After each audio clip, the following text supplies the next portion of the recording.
Et c'est reparti pour Smart Bourse, votre double dose quotidienne de marché en direct sur Bismart. Chaque jour à la mi-journée, 12h30, 13h. Et en fin d'après-midi, la grande édition pendant 1 heure à partir de 17h. Au sommaire de cette édition ce soir, le CAC 40 qui est entre deux eaux après le trou d'air de la semaine dernière. On se stabilise aujourd'hui sur le niveau de 6550 points environ. Il n'y a pas de grande tendance indicielle aujourd'hui sur les marchés européens, même si on notera que le CAC 40 tient un peu mieux la route peut-être que les autres indices au lendemain des résultats du premier tour de l'élection française, le CAC 40 qui est entre deux tours, donc en attendant les résultats du vote du 24 avril prochain. On mettra, une fois n'est pas coutume, la politique française et européenne à la une avec nos invités de Planète Marché dans un instant, au démarrage d'une semaine qui ne sera pas que politique. Il y aura beaucoup d'éléments d'information pour les investisseurs sur le plan macroéconomique avec l'inflation américaine pour le mois de mars qui sera publiée demain en début d'après-midi. Nous aurons également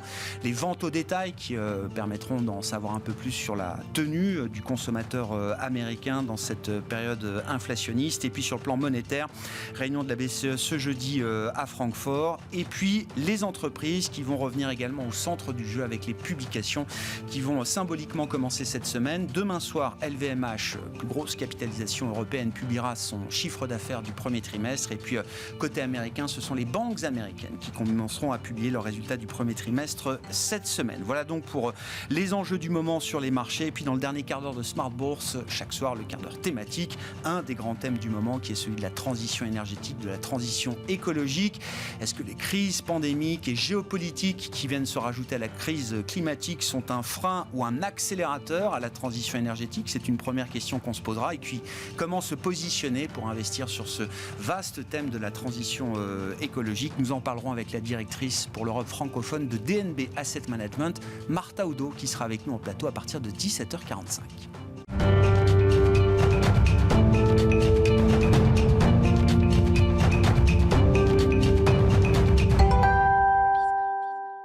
Et une séance volatile qui se termine en Europe avec un CAC 40 qui s'essouffle dans la dernière ligne droite. Les infos clés du jour sur les marchés, c'est avec Alix Nguyen. Parmi l'ensemble des places européennes et après quelques tergiversations, le CAC tient bon et tâche de se stabiliser alors que la volatilité imprègne la séance au sortir d'un premier tour d'élection présidentielle aux résultats serrés. Wall Street de son côté commence la séance en baisse. Globalement, la nervosité est palpable dans un environnement concentré sur l'inflation et la perspective d'un durcissement des politiques monétaires, sans compter la dégradation sanitaire en Chine avec la mise en place de nouveaux confinements dont on redoute les effets, notamment quant aux exportations vers l'Occident. Des craintes qui ne sont pas du moindre effet sur les cours du pétrole. Le baril de Brent recule nettement. Autre facteur de prudence, jeudi se tiendra la réunion du Conseil des gouverneurs de la BCE. L'institution devrait nous éclairer quant à sa réponse entre une inflation qui va crescendo et une récession redoutée liée à l'Ukraine. Avant cela, aux États-Unis, il sera encore question d'inflation avec la statistique des prix à la consommation de mars publiée demain. Sur le front des valeurs, les banques bénéficient du resserrement des écarts de rendement entre l'OAT française à 10 ans et le Bund allemand de même échéance. Société Générale voit son titre décoller. La banque française va céder sa filiale Rosbank au fonds russe Interos. Cette transaction envisagée devrait conduire à un impact négatif dans ses comptes de plus de 3 milliards d'euros. Parmi les autres valeurs financières, BNP Paribas, Crédit Agricole et AXA avancent dans le vert. Les concessionnaires autoroutiers Vinci et Eiffage sont aussi en nette hausse. Les valeurs liées à la défense sont également recherchées, à l'instar de Dassault Aviation et Thales.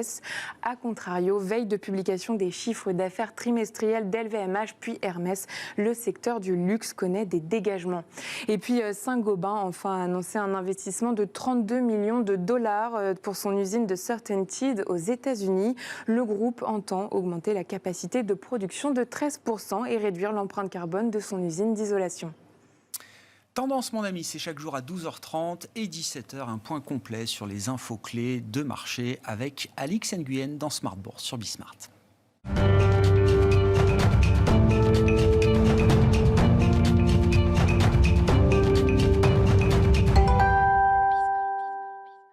3 invités avec nous chaque soir pour décrypter les mouvements de la planète marché. Thierry Leclerc est avec nous ce soir, le président et cofondateur d'AlphaJet Fair Investors. Bonsoir Thierry. Bonsoir Grégoire. Merci d'être là. Julien Nebenzal nous accompagne également, le président de Futuriem. Bonsoir Julien. Bonsoir Grégoire. Ravi de vous retrouver, ravi de retrouver également Florent Delorme à nos côtés ce soir. Bonsoir Florent. Bonsoir. Vous êtes stratégiste chez le gérant d'actifs britannique M&G Investment. Je disais, mettons une fois n'est pas coutume la politique à la une fois n'est pas coutume parce que les marchés aiment généralement assez peu les affaires politiques, mais il y a des événements politiques qui méritent parfois un peu plus d'attention que d'autres. Au-delà du fait que l'élection du moment soit une élection française, c'est quand même une élection importante d'un pays important en Europe.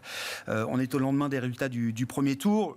Le marché semble digérer avec une relative sérénité ces résultats du premier tour, qui ont déjà fait quand même couler beaucoup d'encre. C'est un premier constat qu'on peut signaler, y compris dans les institutions non françaises. Beaucoup de papiers ont été écrits sur ces résultats du premier tour. Qu'est-ce qui mérite d'être soulevé dans ces résultats? Alors, sur le plan de l'investissement, on reste évidemment dans notre domaine d'expertise. Florent, est-ce qu'il y a des révélations, la démographie, la sociologie du vote des Français qui mérite une attention particulière de la part des marchés?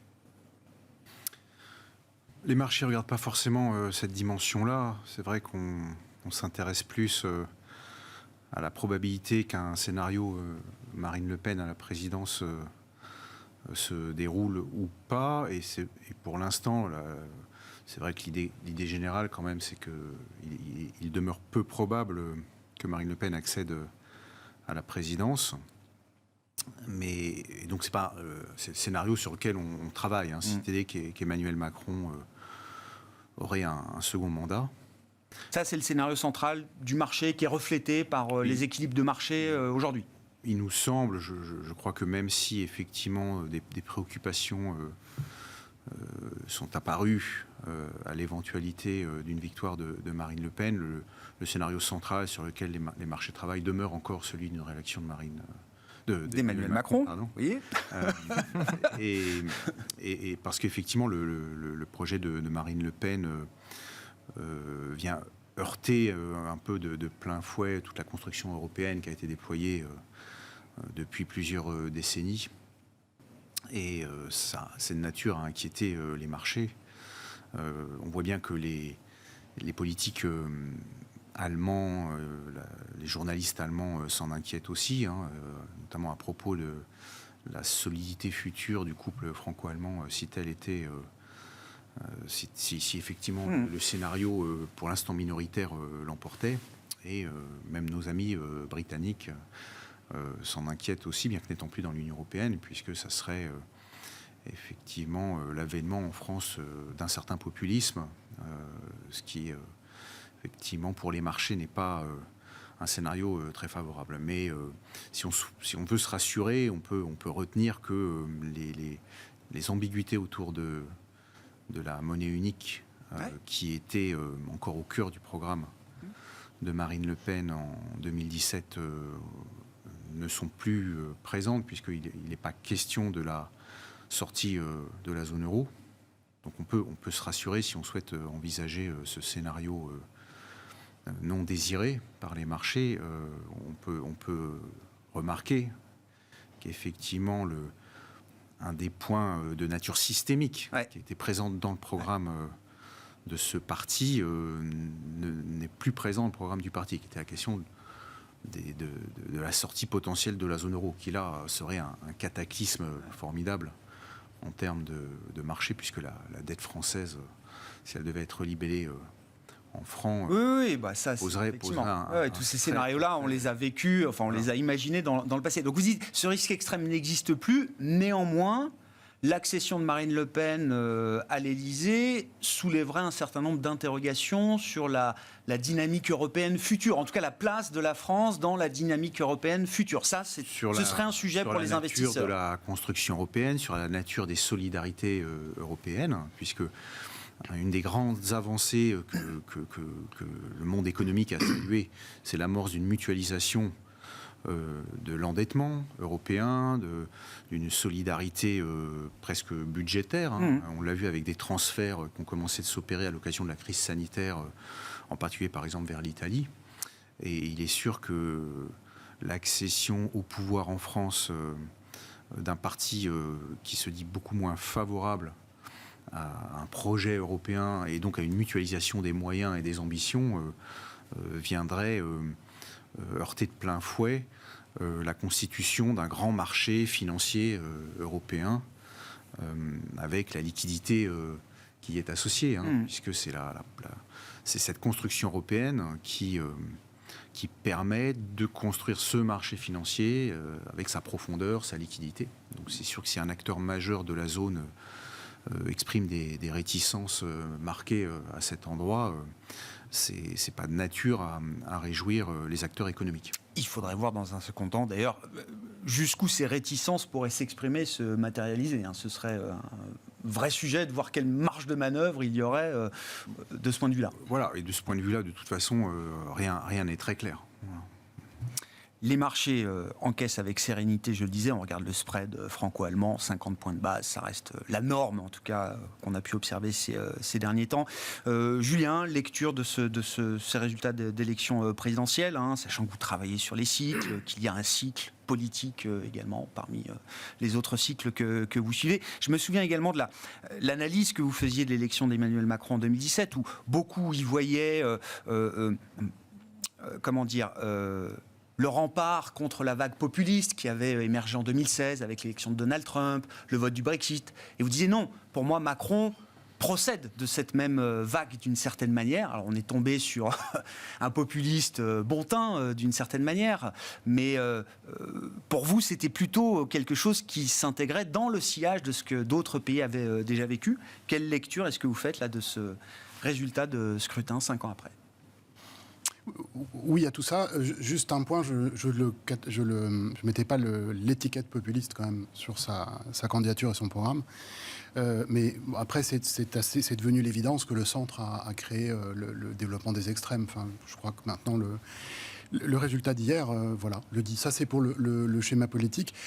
Les conséquences qu'il peut y avoir sur les marchés, là, tout de suite, je crois que ça a été largement commenté. On sait que les reports de voix, sont tous identifiés, sauf l'armée mexicaine au milieu, dont on ne sait pas du tout ce qui va se passer. Et c'est ça qui fait pencher d'un côté ou de l'autre le résultat. On sait derrière qu'il y a un vote qui va apporter plus de cohésion à l'Europe et un vote qui va créer une perturbation dans l'Europe. Voilà. Maintenant, l'Europe, elle est obligée de se construire sur la base de consensus. Elle devra construire un consensus avec la personne qui sera élue. Ça va être plus compliqué, ça va ralentir certains sujets, mais ça peut aussi en accélérer d'autres, je ne sais pas. On ne peut pas encore tout à fait dire.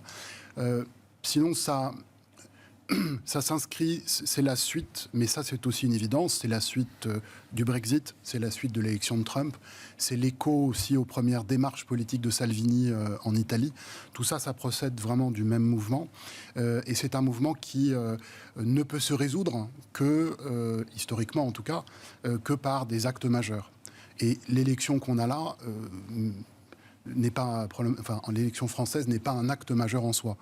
Donc ça participe de ce mouvement, mais ça ne nous en dit pas plus. Et ça participe... Alors là, il y a une connexion à faire, c'est l'avis justement que finalement une large majorité les candidats qui représentent une large majorité des Français, l'avis qu'ils ont sur le sujet russe. Voilà, ça c'est quelque chose où on voit que la colère qu'il peut y avoir dans les sociétés occidentales, la volonté du retour au local par rapport au global, l'opposition globale, etc., eh bien ça donne envie de soutenir un autocrate, parce que cet autocrate, justement, il porte finalement ses valeurs. Et on a l'impression, puisque c'est un grand pays géographique et que c'est la deuxième armée du monde, on a l'impression que ça a un sens. Mais finalement, après tout, un grand pays qui a la deuxième armée du monde et qui dit ça, ça fait un sens. Donc ce mouvement, il va encore durer. Voilà, j'en suis très convaincu. Je ne sais pas donc ce qui va se passer dans 2 semaines. J'ai dit, une fois, le report de voix de la France insoumise est tellement insondable aujourd'hui que je crois qu'on ne peut pas se prononcer. Mais quel que soit ce résultat, ces problématiques vont se développer. Alors, est-ce qu'on a des choses qui vont nous permettre de revenir dans un cercle de la raison ? J'y crois peu, et j'y crois d'autant moins que toute l'Europe s'en est rendue compte progressivement, quand les grands dirigeants européens s'en sont rendus compte. Et la réponse qu'on a eue au Covid, on s'est dit que l'Europe a été enfin politique, etc. En fait, les gens qui étaient en place au moment du Covid en Europe sont des gens qui ont été élus, qui ont été mis là pour une action politique. Madame Lagarde fait partie de ce groupe. Et évidemment, l'objectif numéro 1, suite à la montée de l'AfD quelques années avant en Allemagne, l'objectif numéro 1, c'est d'assurer un service cohérent et visible de l'Europe aux Européens. C'était ça. Le Covid est venu et la réaction a été, on a parlé d'eurobond. Voilà, on a parlé d'enfin de quelque chose qui fasse une cohésion, un sens et presque un sentiment d'appartenance qui est miroir un peu de ce que je disais sur la Russie. Sauf que cette chose est passée et que le résultat sur la société française, par exemple, n'est pas spectaculaire. Les résultats d'hier nous le montrent. Donc, sans être pessimiste, je constate que nos atouts, nos armes, nos munitions... Malgré cet effort sans précédent de l'Europe, vous dites, on a du mal à retrouver une capitalisation sur cet effort-là. En fait. Oui, et le sentiment, encore une fois en Occident, ce fameux retour local, cette impression d'inégalité, parfois justifiée, mais aussi des impressions, ces choses-là sont des choses qui sont répétées, répétées, redites, et qui vont continuer jusqu'à, encore une fois, qu'un événement majeur permette de reprendre, probablement pour beaucoup de gens, un point de mire commun, un point de comparaison commun. Aujourd'hui, il n'y en a pas un. Aujourd'hui, tout le monde pense qu'il a raison. La vérité est dans chaque tweet, en quelque sorte. Et vous dites même la crise géopolitique, la guerre de Poutine, pour dire les choses, même ça, c'est pas un événement majeur de nature à unifier les Européens un peu plus encore aujourd'hui. Alors, je ne peux pas faire de fiction, mais c'est quand même très probable qu'il y aura un conflit, et donc armé, entre les USA et la Chine. A priori, c'est inévitable. Enfin, voilà, c'est très très probable. Voilà. Dans ce mouvement-là, qu'aura fait la Russie entre-temps ? Parce que c'est pas encore pour maintenant. Il faut être prudent, mais je ne crois pas que ce soit pour maintenant. Qu'aura fait la Russie sur ce chemin-là ? Quelle aura été la relation de la Russie et de la Chine ? Et jusqu'où la Russie aura été pour combattre cet idéal européen que, de toute évidence, il repousse, enfin, qu'il ne veut pas. Je ne sais pas. Mais ça fait partie, au niveau géopolitique, de la dynamique qui va participer d'un choc majeur. Il peut y avoir des forces économiques et monétaires, elles sont déjà à l'œuvre, et ça s'appelle l'inflation. Ça aussi, c'est un événement c'est une dynamique. Enfin, un événement, l'événement, il vient de passer. C'était une dynamique qui participe de ce choc. Voilà. Donc, en faisant le tour de ce sujet, on est bien dans notre temps. Voilà. On est bien dans notre temps. Ce qui se passe nous appartient et ce qui se passe est extrêmement logique du point de vue, justement, des cycles. Bon. Je reviens à l'élection française, Thierry, vos commentaires. Là. Quel lien, en tant qu'investisseur, vous faites entre les marchés et la politique française au cœur de l'Europe aujourd'hui, on va dire ? Alors, je pense qu'en France, on avait, depuis quand même un certain temps, on avait le décompte là, tous les jours, 180 jours avant l'élection, etc. Donc bon, c'est un sujet, évidemment, c'est une élection, là, l'élection la plus importante quand on est citoyen français. Donc bon, on l'avait bien en tête. Par contre, je pense que les marchés financiers, les investisseurs, avaient un petit peu enjambé l'élection française, je pense. Et d'ailleurs, on a vu la semaine dernière, quand on a commencé à voir des sondages de second tour où il y avait 52-48 au second tour, là, il y a eu un peu de crispation. Et finalement, ce qui n'était quelque chose qui devait se faire assez facilement est devenu un sujet à l'ordre du jour des investisseurs dans l'agenda. Qui dit marge d'erreur dit pièce en l'air. Voilà, marge d'erreur, c'est marge d'erreur. Et donc, finalement, cet enjambement de l'élection française, je parle des investisseurs au niveau global, était plus si une évidence que ça. Donc, crispation la semaine dernière. Donc ça, c'est le premier enseignement que je tire pour les marchés, c'est qu'il y a eu peut-être un peu de facilité là-dessus. Et finalement, c'est un peu moins facile que ça. Deuxième enseignement, c'est que oui, c'est un vrai sujet, l'élection potentielle de Marine Le Pen. Parce que bon, ok, on parle plus de Frexit, mais bon, en creux, c'est quand même, on a enlevé le mot, mais à la fin, si on change la Constitution, qu'on fait passer les lois françaises devant les lois européennes, c'est à peu près la même chose. Donc, ça revient à peu près, au final, le résultat est à peu près similaire. Donc là, ce qui a été mentionné précédemment, la construction européenne qui date quand même depuis 50 ans, prendrait un sacré coup.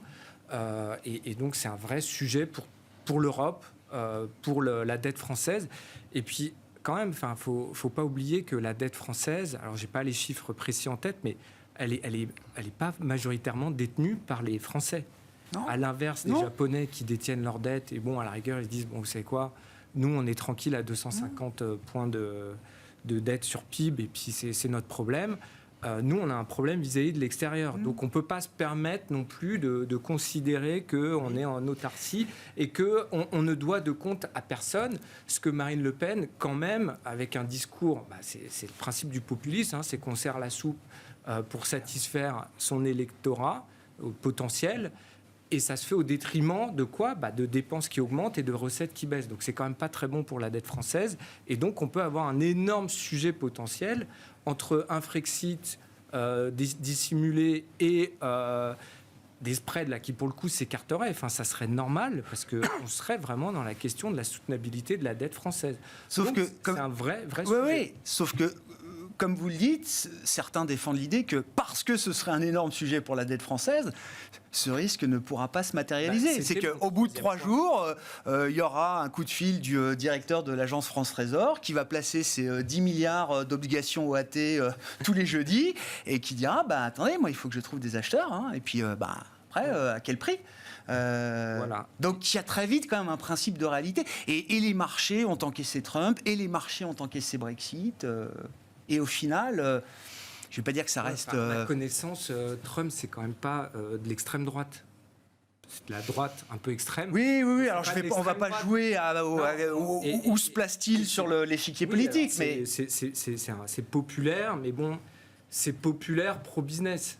Le premier truc qu'il a fait, c'est qu'il a baissé l'impôt sur les sociétés. Là, c'est pas trop la teneur de ce qui est dit du côté de Marine Le Pen. Alors, il y a des choses qui sont, faut être aussi honnête, il y a des choses qui sont pro-business que d'autres ne proposent pas, mais c'est majoritairement quand même du social. Alors, j'ai pas d'avis personnel sur son programme, mais c'est du social qui n'est pas financé. Donc ça, c'est faire un sujet. Et Trump, c'était quand même très pro-business à la fin, donc populaire, mais aussi pour les boîtes. Donc ça. À la fin, moi, ce que je dirais, c'était mon 3e point, Grégoire, c'est quand même, en plaçant les Français, en plaçant Emmanuel Macron en tête du premier tour assez nettement, il y a quand même le principe de réalité, de rationnel. C'est pas, il n'a pas forcément démérité ou, ça dépend bien sûr. Chacun voit le verre de son côté. Je vous confirme que on est d'accord. Mais à la fin, il y a quand même une majorité de Français qui se retrouvent sur ce qui n'était quand même pas gagné compte tenu des précédentes élections présidentielles où les candidats sortants étaient sortis. Donc, et souvent Manu Militari, puisque même François Hollande n'avait même pas pu se présenter tellement c'était violent. Donc il y a quand même un côté rationnel qui, moi, me rassure. Donc, je résume, enjambement, finalement, non, il y a quand même un vrai sujet. 2, c'est à juste titre parce qu'il y a un vrai sujet. Et 3, on peut quand même penser, au vu des élections, des sondages de 2e tour, il faut rester hyper... On est d'accord.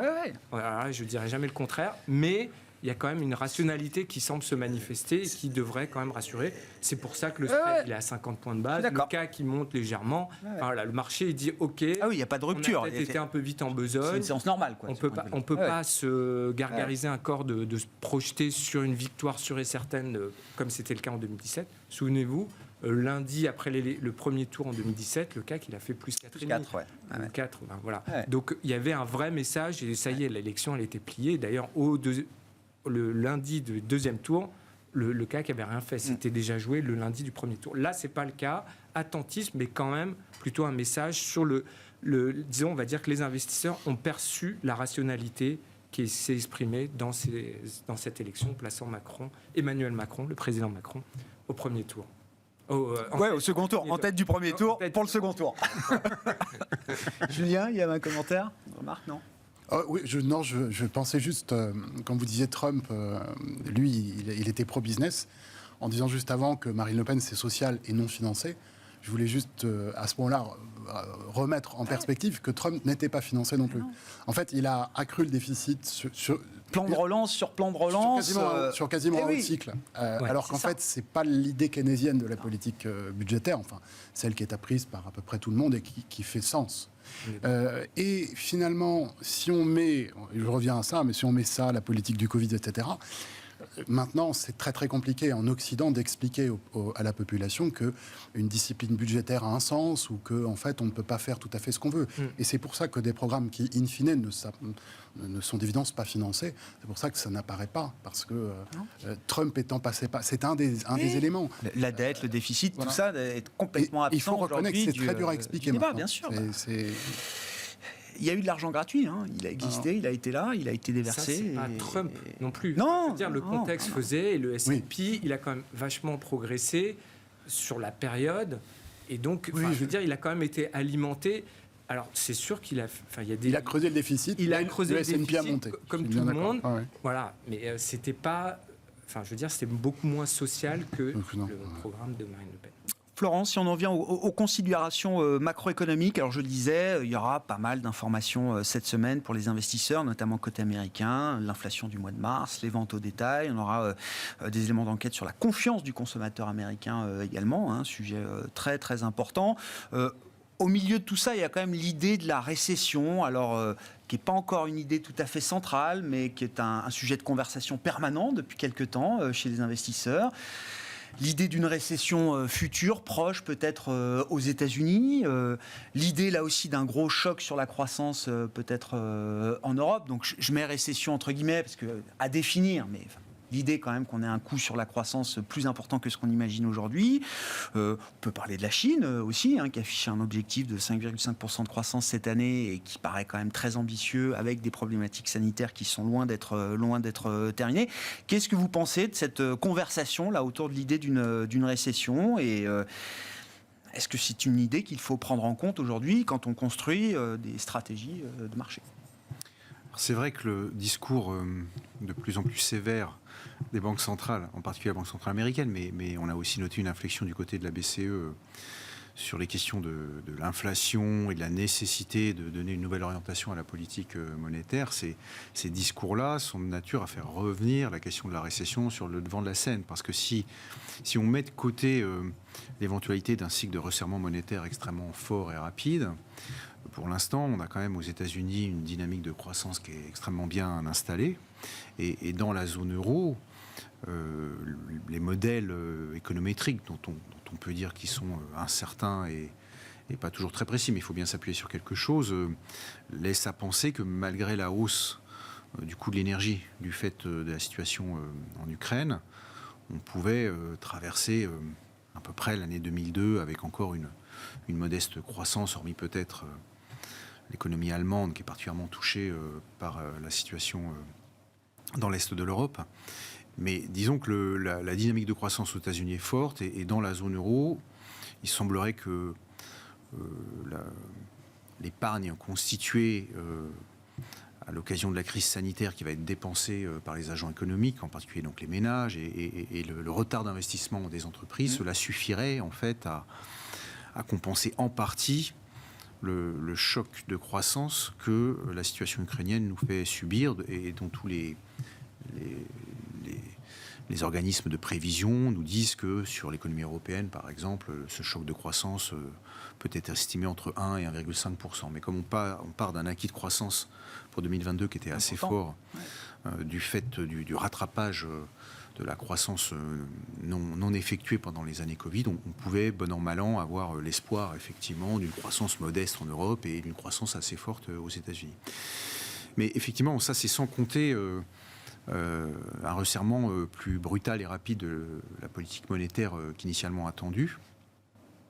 Et donc, il s'agit de faire cet arbitrage éternel entre inflation et croissance. Les banques centrales laissaient plutôt à penser, il y a encore quelques temps, qu'il y avait une prime à la croissance et que le combat contre l'inflation était certes dans les esprits, mais peut-être pas le combat prioritaire. Et les discours des dernières semaines peuvent amener à penser maintenant le contraire, que la priorité devient à tout prix le combat contre l'inflation, avec la mesure peut-être la plus spectaculaire du côté de la Réserve fédérale, c'est la réduction quand même assez rapide envisagée du bilan de la Réserve fédérale, ce qui n'est pas sans conséquence sur le niveau des taux de marché, des taux moyen long terme. Oui, qui n'est plus endossé uniquement par des des faucons isolés. C'est vraiment là un sujet endossé, y compris par Lael Brainard aujourd'hui, vice-présidente de la Fed, l'idée de réduire assez rapidement le bilan, que ça puisse être enclenché d'ici. Et on voit que même au sein de la BCE, la question de la taille du bilan est un sujet qui est évoqué, que les hausses de taux sont aussi envisagées, évidemment pas avec le même rythme et la même amplitude qu'aux États-Unis. Mais donc, pour répondre à votre question, effectivement, c'est difficile de déterminer quelle va être exactement la trajectoire qui va être choisie. Il faut trouver la bonne ligne de crête pour résorber en partie cette inflation galopante sans pour autant casser la croissance. Alors la Réserve fédérale nous indique qu'elle est tout à fait capable de le faire, puisque l'idée de la Fed, c'est que on va pouvoir encaisser un cycle de taux assez rapide et la croissance américaine est telle que le risque de récession est improbable. Du côté de la zone euro, je pense que les autorités monétaires n'ont pas encore les idées parfaitement claires sur ce qui va se passer. Mais évidemment, l'idéal serait qu'on engage une politique de lutte contre l'inflation sans pour autant casser la croissance. Et que le retour peut-être à une priorité beaucoup trop forte de la question inflationniste n'est pas forcément une très bonne idée, parce que la récession n'est une bonne nouvelle pour personne.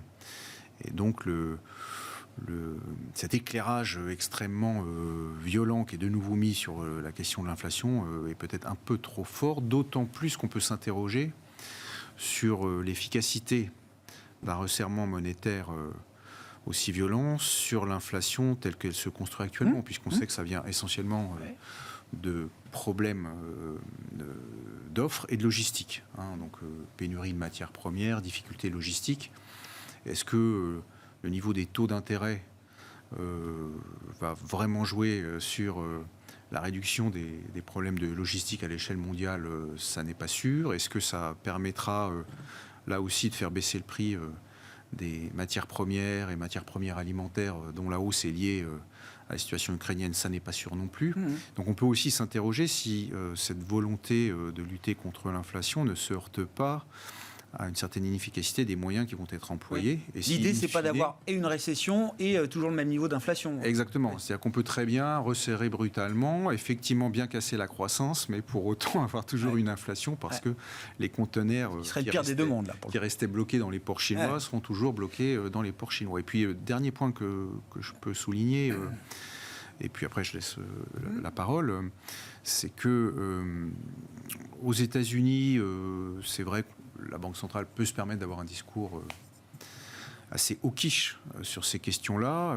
Pour ce qui concerne la BCE, on se heurte quand même assez rapidement à des limites systémiques, qui est la question de la stabilité de la monnaie unique, du financement des États dont l'endettement est très fort, en particulier l'Italie, mais aussi la France. Du coup, ça nous ramène d'ailleurs même au sujet initial, et qu'une banque centrale européenne qui voudrait lutter fortement contre l'inflation mettrait à terre l'Italie, ce qui n'est sans doute pas non plus un objectif. Donc il y a des objectifs qui se contredisent un peu les uns aux autres, ce qui devrait quand même du coup constituer quand même un frein à un resserrement monétaire beaucoup trop rapide, en particulier dans la zone euro. Voilà. Toujours l'idée qu'il y a une limite effectivement à cet exercice de normalisation, à commencer par celui de la Banque Centrale Européenne, qui se réunit, je le rappelle, ce jeudi.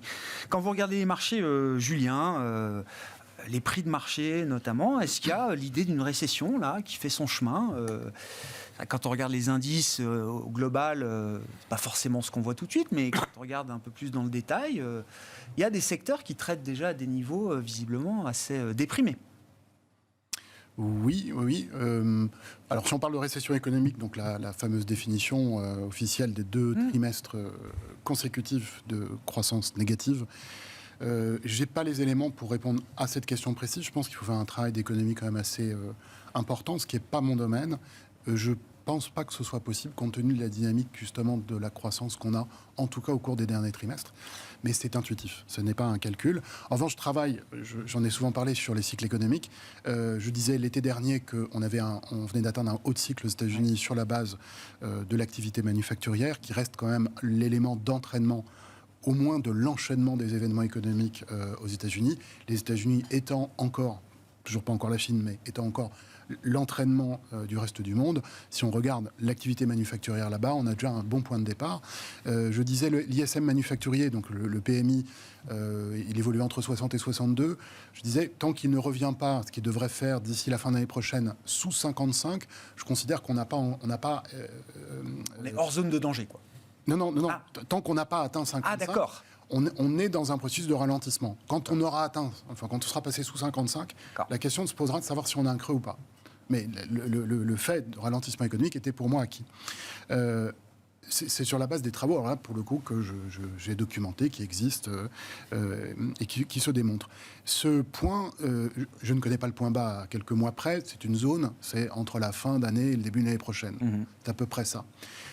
C'est du fait du cycle qu'on appelle le Kitchin, cycle des stocks, qui est environ un cycle de 18 mois de contraction, enfin de moindre croissance ou de contraction. Donc aujourd'hui, les marchés d'actions sont en train de l'escompter. On le sait parce que nous sommes en ce moment au prix d'il y a 6 ou 8 mois en arrière, 6 ou 9 ou 10 mois en arrière.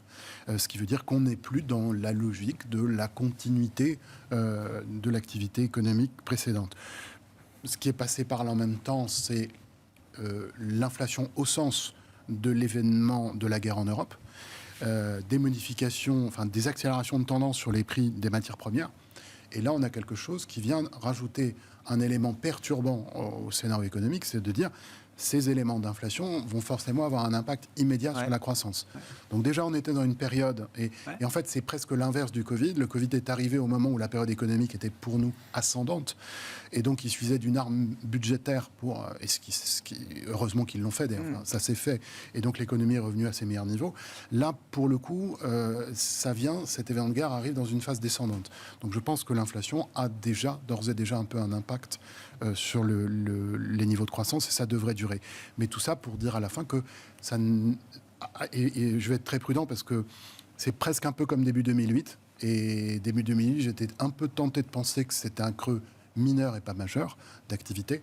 C'est devenu un creux majeur un an plus tard. Là, je pense que c'est un creux mineur aussi. Mais je vais quand même être un peu prudent. J'entends. Je pense que c'est un creux mineur. Je pense que le creux majeur de type 2009, il est encore pour plus tard. Donc, cet événement de ralentissement, il est maintenant perçu par les marchés financiers, les marchés d'actions et les marchés d'obligations. Eux escomptent bien la partie inflation. Voilà. Alors, peut-être un petit mot vite fait sur la politique monétaire. Je ne sais pas si c'est... Oui, bien sûr. N'étant pas du tout monétariste de conviction, je ne pars pas du principe que les banques centrales ont un réel effet à moyen et à long terme sur l'inflation. Je pense que la déflation a été rompue beaucoup plus par le Covid que par les attitudes des banques centrales. Les changements structurels sont venus de la crise pandémique et de ses conséquences plus que de la géopolitique, en rajoutant la guerre en Europe, remet quelque chose. Mais je voudrais juste te dire qu'on peut, à mon avis, faire un raisonnement, pour le coup, comme dirait Galbraith dans son livre L'argent, essayer souvent, en affaires monétaires, de faire les raisonnements les plus simples possibles. Si on a une inflation, je dirais, moyenne en Occident de 5-7% pendant 3 ans, je dis si, c'est un cas théorique, c'est plutôt très bien pour les niveaux d'endettement. Donc, c'est sûr que les banques centrales ne peuvent pas rien dire. Mais je ne suis pas convaincu qu'elles ont donc les outils pour alors, ça rejoint aussi une partie, qu'est-ce qu'on peut faire par rapport au prix des matières premières. Mais finalement, de dire oui, on est là, on va s'occuper, c'est-à-dire faire croire ce mythe que les banques centrales sont capables de... Croyez ça, nous y arriverons. Et en même temps, finalement, permettre aux États de rabaisser leur endettement relativement à leur PIB. Voilà. Je pense que c'est cette logique simple. L'idée d'un espèce de double discours, en fait. Oui. Qu'il faut assumer. Enfin, qu'il faut. Je crois que c'est ce qu'on est en train de voir et qu'on devrait continuer à voir. Donc il y aura des moments, il y aura certainement un moment de dire nous montons de 50 points de base les taux, drapeau rouge. Ça, bien sûr. Mais je crois qu'à la fin, on n'ira pas très très loin parce que cet épisode d'inflation c'est finalement ce qu'on a demandé pendant des années. Oui, donc bien sûr. il faut aussi se dire que ça c'est a pas un sens. inutile. Voilà, ça a un sens. Bon, vos commentaires, vos remarques par rapport à ça. Puis je veux bien qu'on descende de niveau micro aussi, parce que je le disais, symboliquement, c'est le coup d'envoi des publications d'entreprises cette semaine. Alors, de manière globale, là, qu'est-ce qu'on attend des entreprises et de leur fonctionnement opérationnel dans ce contexte ? Les entreprises... Est-ce qu'il y a des spécificités, des particularités ou des secteurs spécifiques ? Non, mais je vais enfoncer des portes ouvertes, mais bon, elles sont au premier rang. Et donc, le marché, il peut... c'est toujours pareil, il y a une période de blackout avant la période des résultats. Donc là, on était dedans. Donc là, c'est vrai que c'est la macro qui prend une importance très importante. Et puis là, on va rentrer vraiment dans une période beaucoup plus micro. Et les marchés vont être drivés là, dans les semaines qui viennent par les annonces de résultats sur le premier trimestre. Et donc, le gros avantage, c'est qu'ils sont aux premières portes. À nouveau, j'enfonce des portes ouvertes, mais ils sont aux premières portes, au premier rang, pour nous dire ce qui se passe concrètement dans les carnets de commandes, les stocks. Voilà. Donc, nous, on peut toujours spéculer. À un moment, on a besoin d'éléments concrets à se mettre sous la dent pour savoir où on en est. Donc, concrètement, aujourd'hui, ce qu'on peut penser, c'est que les résultats du premier trimestre vont rester bons. Voilà, il n'y a rien d'inquiétant. Enfin, je parle vraiment au niveau là très, très global. Il n'y a pas d'éléments tangibles pour être hyper inquiet sur les résultats. Je parle aux États-Unis, en Europe. Il n'y a pas de grands. On voit pas. Enfin, on voit quand même un petit peu venir. Déjà, on aurait eu des vagues de profit warning puisque les boîtes sont censées communiquer au marché si elles ont des choses à communiquer au marché. Donc là, on devrait commencer à avoir déjà des éléments, des clignotants orange ou rouge qui clignotent. Et là, c'est pas le cas. On les a pas. On les a pas. Donc, on va voir ce qui se passe. Donc, je pense que aujourd'hui, personne n'en voudra une boîte être un peu prudente, etc. Donc, il ne faut pas non plus attendre des discours hyper agressifs en termes de croissance. Tout le monde est un petit peu sur la réserve. Donc là-dessus, le marché l'intègre et peut vivre avec ça. Donc, pour résumer, on a un premier trimestre qui va être bon, des perspectives qui vont être un petit peu, certains analystes peut-être étaient un petit peu, trop optimistes. Donc, il peut y avoir des prises de profit par-ci, par-là, mais ça ne va pas être une vague massive. Je parle vraiment au niveau de la remontée des résultats, ce qu'on appelle le bottom. Donc, on attend ça avec impatience, ça c'est clair, c'est le message. Et donc, ça démarre demain avec LVMH, par exemple. Alors c'est un cas très très mais c'est quand même assez emblématique en tout cas pour la cote française. C'est notre poids lourd et européenne de l'indice français. Donc on regarde ça quand même de manière précise. Donc c'est a priori, donc là-dessus, j'ai pas de boule de cristal, mais c'est des résultats qui vont être quand même très bons, qui vont être publiés avec une croissance qui est attendue par les analystes autour de 15%, 18% pour Louis Vuitton. Il y a eu des hausses de prix, donc pour le moment. Je vous le dis à nouveau, c'est un message rassurant, je pense qu'il va être délivré. Par contre, oui, on a quand même des choses inquiétantes, notamment sur la Chine. On a vu que les chiffres de tourisme vers Hong Kong, qui est un grand centre d'achat pour les consommateurs chinois, comme tout le monde sait, on ralentit fortement, moins 30% là, sur le mois écoulé. Donc ça, c'est sûr qu'il va y avoir une prudence quand même sur le deuxième trimestre pour LVMH, qui est un peu dans la teneur de ce que je disais, globalement, de l'ensemble des acteurs industriels, enfin des acteurs économiques. Voilà, et puis peut-être aussi on peut faire un petit commentaire sur Société Générale. Ah bah oui, non mais Société Générale, voilà, c'est l'histoire spécifique du jour. Oui, comment on comprend le fait que le marché soit soulagé, que Société Générale mette fin à... j'ai vu qu'ils sont rentrés en 2006 au capital de Rosbank. Plus de 15 ans d'investissement dans un établissement russe. Alors, ils ont grappillé des parts jusqu'à devenir majoritaire, mais c'est quand même 15 ans d'une aventure russe qui est un pari que Frédéric Oudéa tenait, maintenait, confirmait et qui s'arrête donc aujourd'hui. Je pense que là, il faut séparer le rationnel du principe de réalité. Donc rationnellement, d'un point de vue rationnel, on devrait garder ce business qui est un business dans une zone géographique jusqu'ici qui était plutôt bonne, etc., avec de la croissance, et quelque chose de solide qui avait été bâti. Et là, c'est abattu, effectivement, en quelques semaines, parce qu'il n'y a pas le choix, tout simplement. Aujourd'hui, on ne peut pas demander à Société Générale de garder une activité où il y a 15 milliards d'encours. C'est pas. Derrière, c'est la porte ouverte à la spéculation. Donc le marché, il a quand même. Le titre a baissé de 50%. Oui, bien sûr. En 4-5 semaines, le titre a baissé de 50%. Donc c'est quand même archi violent ce qui s'est passé sur Société Générale. Pourquoi aujourd'hui le marché est rassuré ? Finalement, ça a coûté moins cher en termes de capital, 20 points de base contre 50 points de base pour les scénarios les plus pessimistes. Donc ça, c'est quand même sonnant et trébuchant. Il n'y a pas de profit warning. Non. Donc le dividende, en tout cas, il va être voté en Assemblée Générale, mais il est maintenu sur le niveau qui avait été annoncé précédemment. Le rachat d'actions par Société Générale, le programme, il est maintenu. Donc tout ça, c'est des éléments quand même rassurants. Donc je ne dis pas que Société Générale sort vers le haut. par le haut de cette histoire, mais en tout cas, ils ne sortent pas par le bas, puisqu'ils peuvent maintenir à peu près leurs activités telles qu'elles sont. Et ils se débarrassent quand même de 15 milliards, qui aujourd'hui n'est pas acceptable dans l'investissement. À l'échelle mondiale d'un investisseur, c'est compliqué d'avoir autant d'exposition sur la Russie. Bon, il ne reste plus beaucoup de temps, messieurs, mais ce genre de décision, c'est Société Générale aujourd'hui, mais il y en a eu d'autres. Dans l'environnement politique, géopolitique qu'on décrivait, oui, c'est des décisions auxquelles il va falloir s'habituer. Julien ? J'imagine. Je peux qu'aller dans le sens de la logique, de l'explication de la logique de cette décision. Donc, oui. Non, mais ça veut dire que ça devient de plus des marchés très politiques, finalement.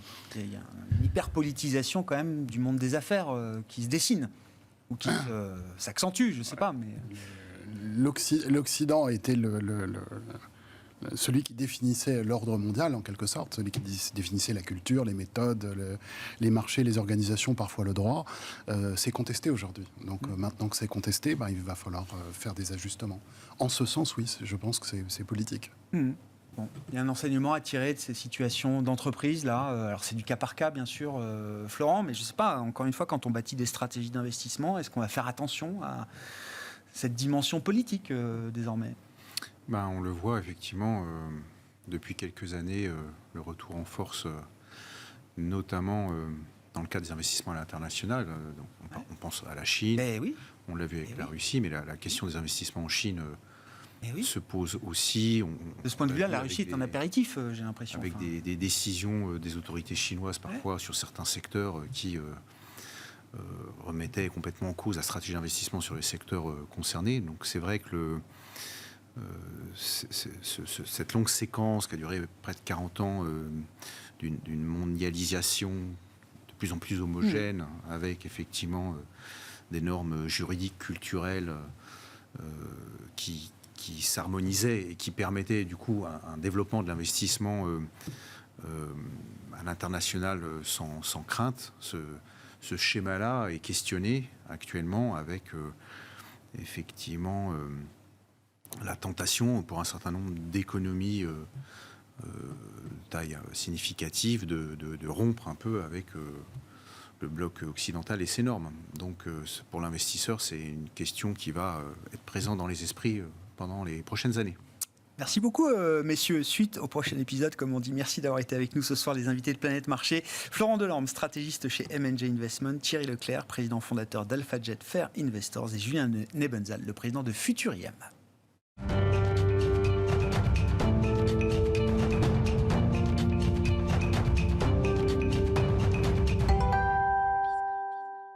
Le dernier quart d'heure de Smart Bourse chaque soir, c'est le quart d'heure thématique. Le thème ce soir, c'est un des supra-thèmes de marché, le thème de la transition énergétique, ou même plus globalement de la transition écologique. Nous nous interrogeons ce soir sur cette thématique avec Martha Oudot, qui est à mes côtés, directrice Europe francophone de DNB France. Bonsoir Martha. Bonsoir. Merci beaucoup d'être avec nous.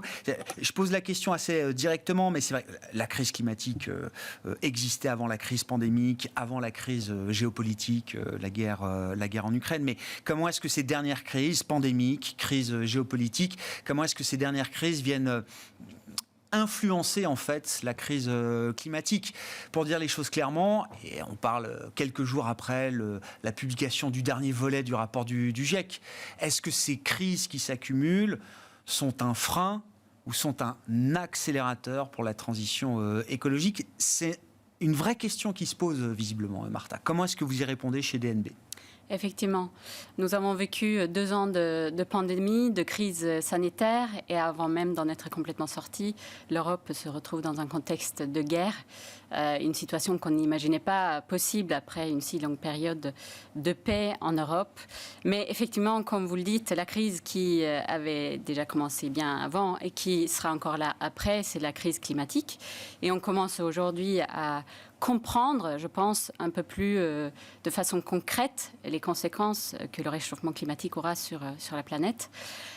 Et alors aujourd'hui, c'est vrai que la priorité politique est plutôt, donc, avec la crise en Ukraine, l'indépendance énergétique, la sécurité énergétique. Et certains disent que voilà, les impératifs climatiques arrivent du coup en second plan, Nous, on est plutôt d'avis contraire, c'est-à-dire que pour nous, cette crise en Ukraine, qui est évidemment extrêmement tragique, pourra quand même servir d'accélérateur pour les problématiques liées au climat. Et je pense une des raisons principales, c'est qu'on s'est rendu compte durant la crise de la crise sanitaire de notre capacité de nous adapter. Parce qu'on n'avait pas le choix. Et je pense qu'aujourd'hui, on arrive avec cette crise, en tout cas en Europe, à court terme, au niveau énergétique, on n'a pas le choix. On doit trouver d'autres sources d'énergie.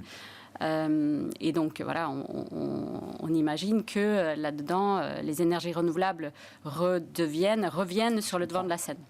Quand bien même il faut en passer pour un temps par la réouverture, par exemple, de quelques centrales à charbon, vous dites qu'il y a quand même une vraie convergence d'intérêts entre l'enjeu climatique et l'enjeu de souveraineté énergétique de l'Europe. Ce sont pas deux thèmes qui s'opposent, ce sont au contraire deux sujets qui convergent. C'est ça, Martin? C'est plutôt notre avis, oui. Et c'est vrai qu'avec les rapports du GIEC, qui sont sortis, alors le deuxième et troisième volet, malheureusement sortis pendant... le deuxième est sorti juste au début de l'invasion russe en Ukraine, donc passé quasiment inaperçu. Le troisième, il y a quelques jours. Mais pour ceux qui les lisent, alors j'ai évidemment pas lu l'entier parce que c'est plusieurs milliers de pages, mais quand on lit les résumés, on se rend compte d'une part, alors le troisième rapport confirme effectivement que en termes d'augmentation de la température, on va atteindre 1,5 degré déjà en 2030 et pas en 2040, ce qui était le cas dans le premier rapport. Donc on se rend compte de l'urgence. L'urgence ne fait que s'accentuer. Exactement. Et le troisième rapport évoque un certain nombre de solutions, effectivement. On parle de la sobriété, on parle du fait qu'il faut fermer les centrales à charbon à 100% en 2050 et l'objectif de 2030 doit être dans les 75% par rapport à aujourd'hui. Mais surtout, je pense que l'une des conclusions du troisième rapport, c'est aussi les flux financiers. Pour dire que par rapport aux capitaux mondiaux aujourd'hui, il faudrait augmenter 3 à 6 fois les flux financiers vers la transition écologique. Si on parle de la question énergétique et notamment des énergies renouvelables, quelle est la position que vous adoptez chez DNB? Est-ce qu'il y a une ou des énergies du futur à privilégier par rapport à d'autres? Est-ce qu'en tant qu'investisseur, il y a des paris ou en tout cas des choix à faire sur le type d'énergie qui seront les plus importantes demain dans un mix énergétique renouvelable et renouvelé, Martha? Oui, c'est vrai que chez DNB, nous avons lancé nos stratégies dédiées au climat et à l'environnement en 1989. Ce qui nous intéresse, nous, ce sont les entreprises qui arrivent à contribuer véritablement à un meilleur environnement, un meilleur climat. Alors, ça passe bien évidemment par les énergies renouvelables, mais pas seulement. Ça passe aussi par ce qu'on appelle l'efficacité énergétique. Ouais, et ça rejoint le thème de la sobriété. L'idée aujourd'hui, c'est...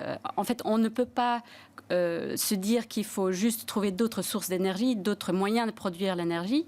On est obligé, quelque part, si on prend en compte aussi la croissance démographique, de trouver des moyens de consommer moins. Ouais. Donc l'efficacité énergétique, c'est un domaine où on trouve des entreprises extrêmement intéressantes. C'est un vrai thème à part entière, l'efficacité, la sobriété énergétique, comme vous dites, c'est un vrai thème. Tout à fait. Et alors, parmi les secteurs qu'on va regarder, on l'a déjà évoqué sur ce plateau, c'est l'éolien offshore. Ouais. C'est un secteur qui est important d'un point de vue climatique parce qu'il faut diversifier le mix énergétique.